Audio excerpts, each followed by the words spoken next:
I don't know what's worse, the screams that ended a few weeks ago, or the silence that has fallen since then. Before I'd felt like everything should be done to help others. Now, in my self reflection, I don't know anymore. It was like any other day in the city, sunny, crowded, and busy. I was walking to work at a large national bank where I recently began an internship. I remember that day well, you know, because of the obvious fact that the world had ended. But I had finally convinced myself to talk to the cute secretary across the hall from me. Things just seemed to be going my way that day. I walked to work every day, and the flow of traffic was straight my way. That's when the alarm sounded. Thousands of people ran in hysteria, all going absolutely nowhere. Some of the people ran for the subways, anything deep underground, I guess. There's only so many places to go, and as I stated before, people weren't getting very far. The only option I really had was to follow all those going into the subways. There were some military personnel in the corridor instructing us down the tunnel, wearing full military gas suits, like they were equipped for some sort of bio air attack. You couldn't see their faces at all, and they looked ominous. Some people were crying, the children were screaming as their parents dragged them into the ever darkening tunnel. It must have been a few hours that I walked in the darkness with crowds of people before more military personnel, dressed in similar attire as described before, signaled us to turn left into a behemoth of a vault. The characters N77R 2D ADF were written across some of the steelwork. I was lucky enough to have gotten in because I heard gunshots after walking through the metal frames, and the large bronze looking doors were shut behind us. More screams could be heard from the outside, and more gunshots. Things got quiet outside after a few minutes. The explosions began around 15 minutes later. The sound was deafening, and the ground shook like the gods themselves were trying to kill us. The children continued to scream through it all and continued long after. The thing that disturbed me the most was the lack of noise outside. Things remained quiet in the vault for the next few days. People talked about what it was that might have happened on the outside, and the general consensus was that a nuclear explosion had detonated on the surface. It was a miracle that we were still living, to be honest. There was a small cafeteria for us, but it was obviously overwhelmed by the amount of refugees here. The food rations were fairly small and seemed inhumane.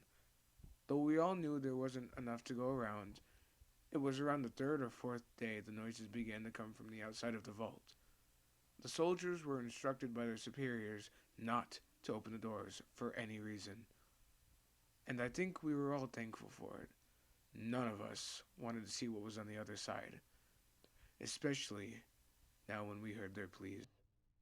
We know you're in there. You have to let us in. Help us. We're dying out here. Do Something. For the love of God, help. Their cries went on for around 3 hours before gunshots were sounded on the other side of the door. I don't want to know who those shots came from, but we were all glad for the quiet. After a week, maybe more, the voices were back. This time they cursed and threatened us all on the inside. They went on to say that once they were on the inside, they'd eat our flesh and suck the marrow from our bones, like a straw. I tried not to let it get to me, but it wasn't working. Their voices followed me into my dreams and caused me horrible nightmares. I dreamt I was on the outside, in the probably leveled city, being chased by subhumans trying to eat me. I know they're just dreams, but who knows if that's too far off from reality? Recently, the leaders of the vault had all agreed that our rations would be halved.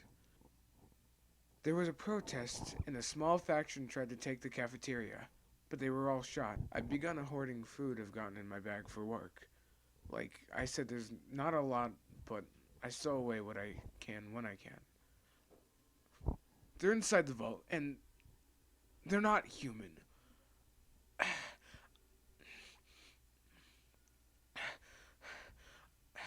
caught a glimpse of them as I ran through the corridors, and those things are not humans. They have horrible green glowing eyes, and their hairless skin is yellow. I locked eyes with one of them, and in the moment, I felt hatred. He or it felt for me. A step, two steps, and then finally a burst of rounds into his head from his left.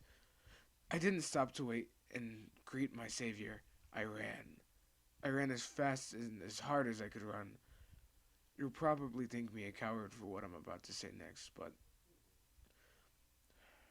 I don't care. I arrived in the cafeteria and went straight for the kitchen. Breakfast was just being served, so one of the storerooms wasn't locked up and no one was around. I locked the giant door behind me and listened to the carnage outside of my door. Some shots continued to ring throughout the next couple of hours and were silenced. I spent my time taking stock of what food I had, and it was enough to survive for, let's just say, a hell of a long time. A soldier lay inside near the door with his rifle to his front, and his sidearm still holstered. I grabbed the sidearm and pocketed it. I've I've been in this room for longer than I can keep track. By the amount of cans stacked against the wall, I can only guess a month. The corpse in the room began to rot a long time ago, and the stench is horrendous. It fills my nostrils day and night. The worst of it is they know I'm here. They know I've locked myself in this room, and they keep telling me I am going to die in here. I'm going to die in this room. This isn't the place. This is the place. They whisper to me in my sleep that they'll peel my eyelids off from my head and rip my fingers off one by one. I spend the days curled up in a corner, watching the man rot, wishing my hell would end.